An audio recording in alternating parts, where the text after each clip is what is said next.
8:07 y a esta hora nos enlazamos con el canal del Estado, TV Perú Noticias, donde es entrevistada la presidenta del Congreso, Luz Salgado. Veamos. Integral en Villa El Salvador, esfuerzo del Poder Judicial, al cual he felicitado en los encargados de esta tarea, en el cual se concentra en un solo módulo la policía, la fiscalía, los jueces, las salas, un psicólogo, un tratamiento inclusive de la cámara Gesell, para que la mujer que sufre violencia o maltrato o está en este tipo de demandas pueda tener las facilidades en un solo lugar y no esté caminando, no esté desilusionándose de que la administración progresivamente que no es atendida. En esta tarea hemos hecho la reflexión que tiene que haber un cambio de actitud en los operadores de justicia, o sea, que cuando tú llegas a una comisaría a hacer la denuncia, pues no te digan, ¿y tú qué habrás hecho? Exacto. Seguro que te pegaron porque te lo merecías o le sacaste la vuelta al esposo. Entonces, creo que toda esa actitud tiene que ir cambiando y en la inauguración de este módulo hemos hecho esta reflexión, o sea, celebremos el Día de la Mujer, pero con algo que le podamos decir, estamos avanzando. Yo tengo la gran satisfacción de decir, por ejemplo, que en el Congreso de la República ahora, no solamente con mi presidencia, sino tengo también 2 vicepresidentas mujeres y ¿El ratio de congresistas mujeres cuántos son? Todavía están 27. Todavía no llegamos al 30%, que es la ley de cuotas, que también es de mi autoría y puedo decir con satisfacción. Hay más mujeres participando en política, hay más mujeres alcaldesas, regidoras, gobernadoras, ministras, y creo que este empoderamiento en el poder sirve casualmente para tomar decisiones presupuestales y de políticas para que nos ayuden a decir menos mujeres con analfabetas, menos mujeres que puedan sufrir violencia, y en esa tarea estamos. En el tema de violencia nos falta avanzar muchísimo. Hay un promedio de 10 mujeres que son asesinadas mensualmente y esto es algo en el que todos debemos reflexionar. ¿Cómo, en su punto de vista, se engarza esta discusión que vimos ahora entre lo que unos consideran ideología de género, otros consideran igualdad de género? ¿Dónde está su perspectiva, su posición en ese debate, congresista? En el debate yo estoy muy consciente que primero tiene que haber igualdad. Igualdad entre hombres y entre mujeres. No puede haber ni más derechos para mujeres ni más derechos para hombres. Somos seres humanos iguales. Que no debe haber discriminación ni bullying, sobre todo en las escuelas, para que los niños no se sientan afectados, pero que tampoco se puede confundir a los niños y a las niñas con una serie de conceptos que tú le vas a estar dando entre lo que se considera, que algunos han llamado ideología de género. ¿Y usted considera que el currículo como está plantea una plataforma para sembrar esa confusión? Se ha modificado bastante, lo cual me alegra, y yo he conversado con la ministra. Hay algunas frases que pueden ser aclaradas para no crear confusión. Tú a los niños no los puedes poner en duda entre si son niñas o niños. Desde niños no los puedes poner en duda. ¿No le gusta usted? O sea, no les puede decir, ve construyendo tu sexualidad a los niños de 6, 5 años, pues. No les puede decir diciendo ¿La eso. palabra género no le gusta a usted la utilización en sí de la palabra género? El tema de género tiene que ser bien utilizado, ¿no? En construcciones gramaticales, pero en lo que se refiere a la sexualidad, o es hombre o es mujer, pero sabemos que existen una serie de variantes, porque ahora me he enterado de que hay como 30. No, el otro día escuchaba por internet a un diputado que saludaba a las 30 opciones que podrían estarse reconociendo. Para mí, honestamente, a mis un diputado que no es peruano. No, un alemán. A mis 60 y tantos años no me puedes convencer todavía de eso, pero sí respeto. Y no puede haber discriminación de ningún tipo, menos bullying. Y lo que siempre digo, tiene que haber tolerancia. Tolerancia, porque sabemos que tenemos que convivir en una sociedad que está cambiando. Y déjame decirte, de aquí a 20 años, yo supongo que no habrá personas que piensen como yo. Pero en este momento yo creo que debemos respetar los conceptos de familia, tenemos que respetar a nuestros niños y sí, se tiene que hacer todo un trabajo con los profesores, primero para que ellos expliquen bien las cosas. Si los propios profesores no saben explicar bien las cosas, ¿qué les vas a decir tú? Porque ha habido una guía, y eso lo sabe la ministra de Educación, que ella me dice que no se repartió oficialmente desde el Ministerio de Educación, pero que sí llegó a los profesores, para empezar con todo este tema de ideología de género. ¿Incorpora Fuerza Popular el fujimorismo las posiciones de estos sectores que, por ejemplo, han marchado la semana pasada? ¿Se identifican con esa posición? ¿Los consideran electores, vamos a decirlo así, naturales?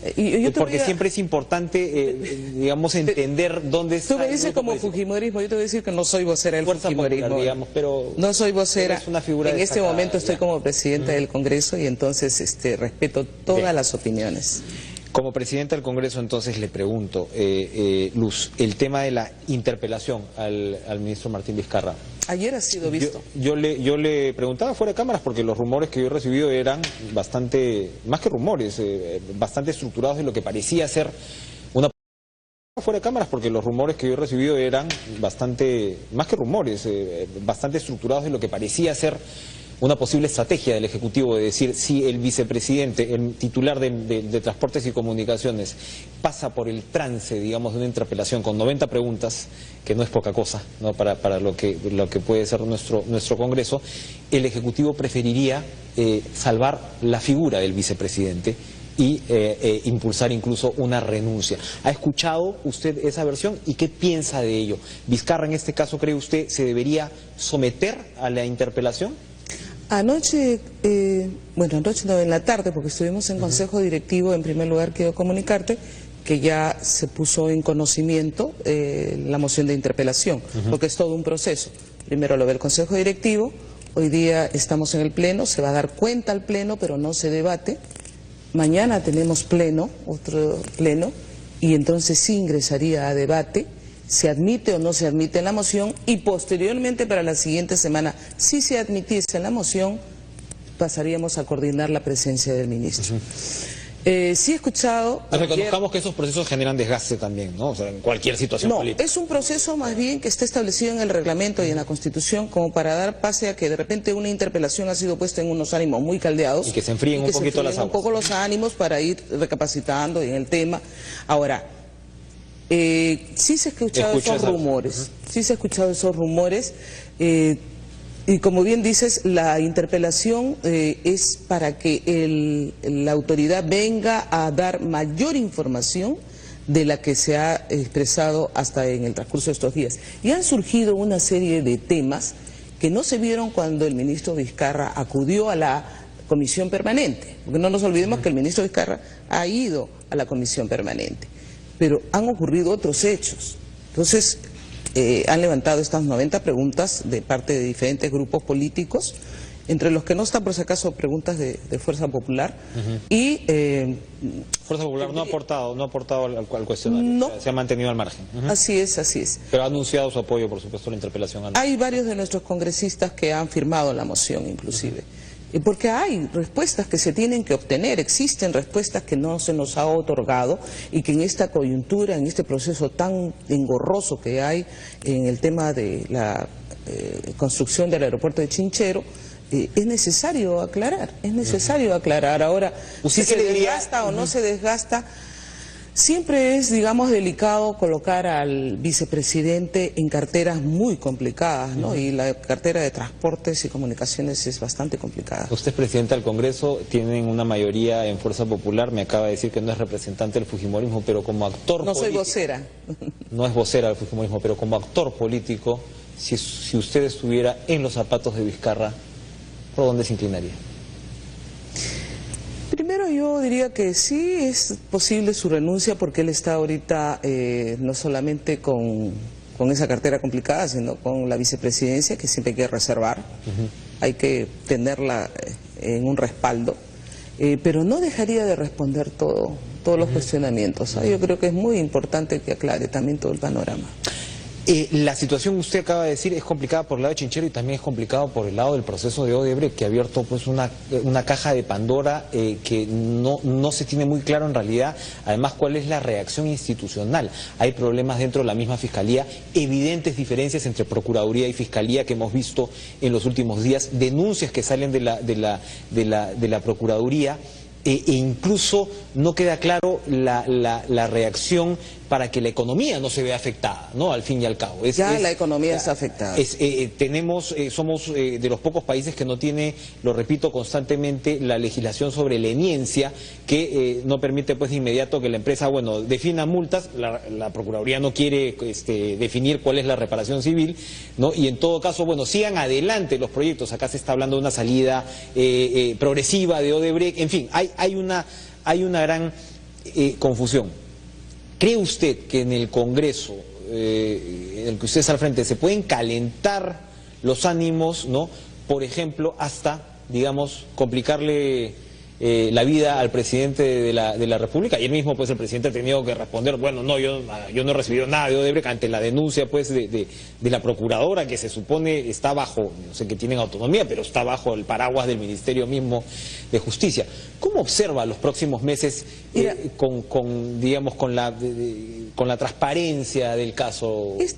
Es un tema muy crítico, muy complicado, es una corrupción internacional que no se había visto nunca en nuestro país, al menos en otros tampoco creo. A todos nos ha salpicado, a toda Latinoamérica, y hay que tener mucho cuidado porque del análisis que estamos viendo es que definitivamente nuestra economía está afectada, pero del análisis que estamos viendo en nosotros, que esto ha sido toda una gran conspiración también ideológica, porque nace desde una posición de Brasil con el expresidente Lula, que ahora está enjuiciado y denunciado por una serie de temas, con una política para designar con sus empresas brasileñas recursos a fin de ingresar a los países, no solamente por el tema de corrupción y hacer de un lavado de dinero, entrega de dinero para campañas electorales.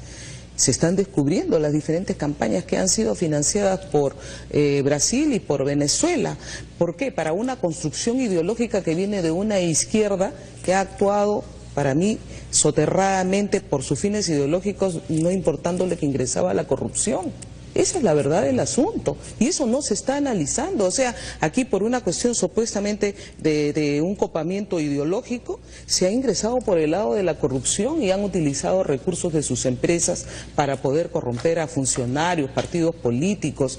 En Colombia también financiaron, y no era un gobierno de izquierda. Colombia, ni Santos ni su... Pero les convenía para sus intereses en ese caso, para obtenerse más recursos, así como han dicho que han escogido el Perú porque era el país donde se podía hacer mejor el trasvase de dinero en forma más rápida, hasta en maletas han ingresado recursos.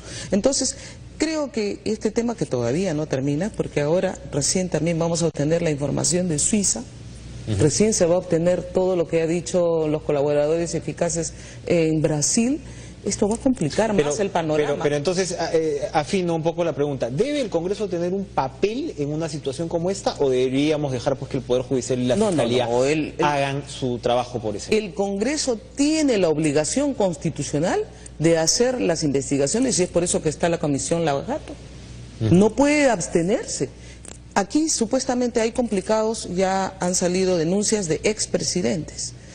Tú no los puedes a ellos juzgar, al menos porque tienen todavía un derecho legítimo y en el que se le tiene que pasar por una acusación constitucional que no la puede hacer el Poder Judicial si es que no pasa por el Congreso de la República. Su antejuicio en el caso de Ollanta Humala. Así es, entonces el Congreso está en la obligación de investigar este asunto. A algunos no les gusta, ¿por qué? Porque es la exhibición pública, es la vitrina, ¿no? Pero el Congreso tiene que hacer su labor, y constitucionalmente nosotros, y yo defiendo esta labor desde los congresistas de la República, que al menos están haciendo una serie de investigaciones que luego le van a servir para que el fiscal de la Nación pueda corroborar algunos datos, así como se pide también la colaboración del fiscal. ¿Qué le parece la actuación de la Fiscalía hasta ahora?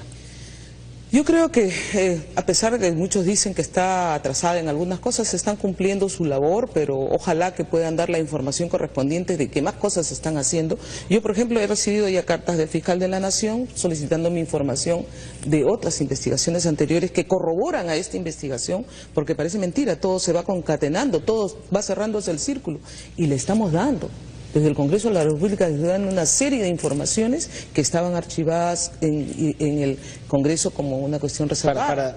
Para cerrar lo anterior, usted hablaba de la estrategia política, pero Alejandro Toledo no era un gobierno de izquierda, Alan García tampoco. Hay quienes quieren remontarse, por supuesto, a las obras del fujimorismo también. A sus intereses, sí, si quieren decirlo, pero que se investigue. Yo no estoy negando nada, que se investigue. Si hay personas que han recibido recursos, que la saquen. Ahora hay colaboradores eficaces que digan realmente dónde está, a quiénes dieron, cómo pusieron. Y sobre todo, ¿no? Lo que es lamentable es que recursos que han podido servir para hacer obras de infraestructura, por ejemplo, ahora que tenemos los embates en toda la zona de Tumbes, Piura, Lambayeque, que en Lambayeque se ha tenido que hacer el alcantarillado para que las aguas no inunden, lo mismo en Tumbes, en Piura.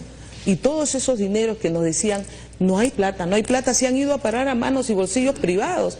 ¿Cómo no se ha hecho esa carretera central y se ha desgastado recursos en obras que nos han inventado casualmente estas empresas para poder lucrar? La prioridad de la interoceánica, por ejemplo, frente a otras vías. Frente a la carretera central, por Dios que la tenemos totalmente interrumpida. Esa es una responsabilidad de todos los ministros de Transporte que han pasado. Cuénteme, Luz, quienes señalan que el fujimorismo hace sentir su peso en el Congreso y que siempre está en una posición donde hay un riesgo de abuso de poder. La Comisión de Ética archivó 4 investigaciones relacionadas con congresistas fujimoristas. Una a usted misma por el tema de la compra de las computadoras. No fue por la compra. Y aquí quiero aclarar. Ahorita me lo aclara. La acusación que me hizo un ciudadano X de un partido político X era que yo tenía que ir a ética porque no había renunciado. Quería que yo renuncie al Congreso. Y yo dije muy claramente, yo renuncio si algún funcionario se ha enriquecido en esa coyuntura, igual como se hubieran enriquecido con el ministro Saavedra de Educación. No hubo tal compra. No hubo tal compra. Políticamente no hubo un anticlímax con el caso de las computadoras luego de la renuncia de Saavedra, porque usted me puede decir son montos distintos, pero al final los mecanismos fueron similares e incluso en el caso del Congreso... Completamente diferente, porque digamos, mientras el Ministerio de Educación, ¿no? Mientras el Ministerio de Educación había comprado y habían funcionarios que se habían enriquecido, en el Congreso de la República la mesa directiva no compra, es el área administrativa. Los miembros de la mesa directiva somos pares, no tomamos decisiones unilaterales y no estamos en la compra específica, eso lo ve el área administrativa. Cuando nosotros nos damos cuenta de que hay estos rumores, lo que hacemos, y eso sí fue mi directiva, que la Contraloría revise este proceso. Cuando la Contraloría revisa, no encuentra sobrevaloración, no encuentra delito, no encuentra irregularidad, lo que encuentra son un posible riesgo. Frente a ese riesgo, lo que hago es enviarle a los miembros de la administración y decirles, aquí Contraloría ha encontrado esto, y ellos deciden, para evitar el riesgo, no proceder a la compra. O sea, nunca salió un centavo del Congreso de la República y Luz Salgado no tuvo que ver nada en la compra. Pero este ciudadano, como hay cientos de ciudadanos a los que yo no les gusto, mandó una acusación y es por eso que nosotros tenemos derecho también a tener una cierta protección. Porque políticamente yo puedo acusarte, pues si te mando 10 acusaciones para que te saquen del Congreso porque tú no me gustas, porque tú no eres simpático. Pero pruébame pues que yo he tenido algún delito y no lo hay. Y es por eso que ética ni siquiera debió admitirlo, tenía que haberlo rechazado de plano. Pero yo me sometí y mandé mi respuesta y mi descargo a ética. Y por eso que ética dice aquí no hay nada que hacer, porque para acusarte a un congresista tienes que haberte sentido agraviado personalmente. ¿En qué lo agravía ese ciudadano? ¿Puede haber una interpretación luego de la censura de Saavedra desde el Ejecutivo de decir, uy, yo ya entro a un proceso de interpelación en el caso del vicepresidente, ¿no? Y voy a terminar censurado? Yo sé que efectivamente, además Acción Popular es el que presenta incluso esta pero ¿puede ser válido el temor del Ejecutivo ya cuando ni siquiera estamos hablando de alguien que venía del gobierno anterior, sino otra vez volviendo a alguien pues que es colaborador directo del presidente de la República? No se ha hablado de censura en ningún momento. El primer proceso es la interpelación, no nos adelantemos. El primer proceso es la interpelación y después yo no sé lo que pueda pasar, no soy adivina. La última, sus ambiciones para esta legislatura.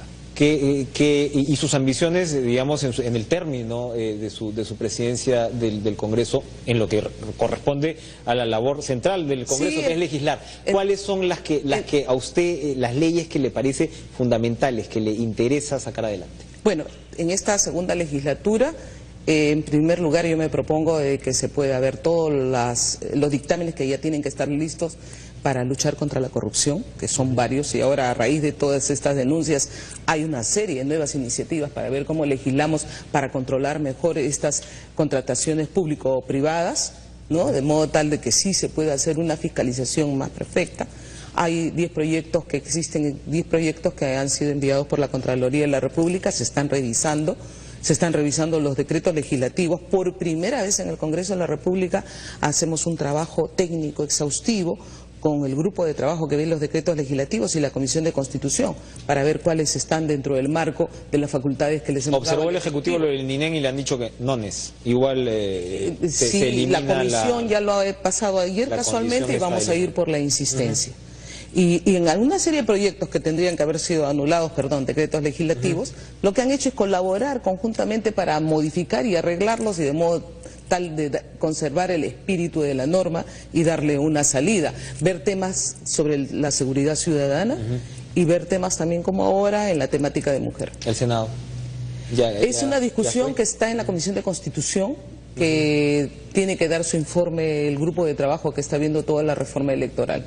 El control de los dineros de los partidos. Por supuesto, la transparencia en la entrega, hay varios proyectos sobre eso para que puedan definitivamente prohibirse una serie, por ejemplo, que ningún país o gobierno extranjero te venga a financiar ninguna campaña política, que es lo que ha ocurrido aquí y en otros países. Prohibido totalmente, y la mayor transparencia en el uso de los recursos públicos. Luz Salgado, Presidenta del Congreso, muchas gracias por estar con nosotros esta mañana. Muchas gracias también y feliz día nuevamente a todas las mujeres. Nosotros somos las que damos vida y por eso tenemos que preservar la vida mucho mejor. Continúa la Presidenta del Congreso hacia el Pleno y la liberamos entonces. Sí, me voy al Pleno inmediatamente. Muchas gracias por estar con nosotros. Gracias. 8:28, nos vamos a una pausa. 30 minutos eran las declaraciones de la Presidenta Luz Salgado en TV Perú. Ella enviando un saludo a las mujeres en su día. Hoy es el Día Internacional de la Mujer. A partir de las 9 de la mañana en la Plaza Bolívar justamente va a haber un acto muy importante que es organizado por la primera vicepresidenta Rosa María Bartra. Bueno, escuchábamos a la presidenta del Legislativo hablar sobre diversos temas de coyuntura, ha comentado sobre este caso de corrupción de Odebrecht, también ha señalado que ningún país extranjeros no deberían financiar las campañas políticas en nuestro país. También ha confirmado lo que ya hemos nosotros también dado cuenta. El Consejo Directivo ya ha aprobado esta moción para interpelar al ministro de Transportes, Martín Vizcarra. Hoy día se va a dar cuenta de esta moción y mañana se debe someter a votación, y la próxima semana, probablemente en la quincena de este mes, sea convocado el primer vicepresidente de la República. En su opinión, hay varios puntos, en la opinión de la presidenta del Congreso, varios puntos que Martín Vizcarra debe aclarar. Hay muchas dudas con respecto a esta adenda firmada con Punta Uruguasi, que se encarga de la construcción del aeropuerto de Chinchero. Si debe renunciar, se le ha preguntado. Bueno, en su opinión, los primeros vicepresidentes no deberían estar en carteras sensibles y complicadas. Es posible su renuncia, pero en su opinión, él debería primero aclarar ante el Pleno todos estos cuestionamientos que hay a la adenda. También es consciente ya sobre la posibilidad de que exista la ideología de género en la currícula escolar. La ministra de Educación ha señalado que no existe, que se promueven valores y respetos. La presidenta del Congreso ha señalado que definitivamente en el colegio o en los colegios debe haber igualdad, no debe haber discriminación ni bullying en las escuelas, pero tampoco se puede confundir a los niños. Hay frases que pueden ser aún aclaradas por el Ministerio de Educación para que no haya confusión entre los menores. Tiene que haber tolerancia, se debe respetar el concepto de familia y trabajar con los profesores para que puedan explicar estos conceptos a los niños y niñas. Tenemos que hacer una breve pausa, ¿no? En cualquier momento.